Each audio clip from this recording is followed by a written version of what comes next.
విక్కీకి అయితే పద్మావతి వడ్డిస్తూ ఉంటుంది. తనైతే అలా రాగి సంగటిని వడ్డించి పెడుతుంది. విక్కీ అయితే దాన్ని తినడం రాక దాన్నైతే విరుస్తూ అక్కడ ఉన్న అదైతే చాలా బాగా కాలిపోవటంతో అబ్బా అంటూ అరుస్తూ ఉంటాడు. ఇక అలా విక్కీ అయితే దాంతో తినలేకపోతూ ఉంటాడు. ఇంతలో అక్కడ ఉన్న పద్మావతి వాళ్ళ అమ్మ అయితే అల్లుడి గారికి రాగి సంగటి తినడం రాదనుకుంటానమ్మి అని చెప్పి అంటూ ఉంటుంది. అది విని వాళ్ళ పిన్ని అయితే ఏం పర్వాలేదులే, ఎందుకంటే మన పద్మావతి ఉంది కదా, పద్మావతి వాళ్ళ ఆయనకు తినిపించేస్తుంది అని చెప్పి అంటుంది.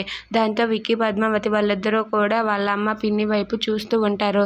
ఇంతలో అక్కడ ఉన్న వాళ్ళ అమ్మ అయితే ఏందమ్మి అలా చూస్తున్నావు, తినిపించమ్మి అల్లుడు గారికి అని చెప్పి అంటూ ఉంటుంది. దాంతో పద్మావతి అయితే సరే అని చెప్పి ఏంటి వెళ్ళమంటే ఇక్కడి నుండి వెళ్ళరా, ఇప్పుడేమో నాతో గోరుముద్దలు తింటారా, గోరుముద్దలో చెప్తానుండండి మీ పని అని చెప్పి ఆ రాగి ముద్దని తీసుకొని తినిపిస్తూ ఉంటుంది. దాంతో వాళ్ళ అమ్మ నాన్న ఇద్దరూ సంతోషిస్తూ ఉంటారు.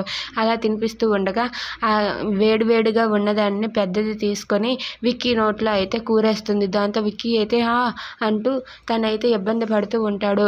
దాంతో పద్మావతి అయితే చాలా సంతోషిస్తూ ఉంటుంది. ఇక విక్కీ అయితే అలా రాగి సంగటి పద్మావతి తినిపిస్తుంటే తింటూ ఉంటాడు.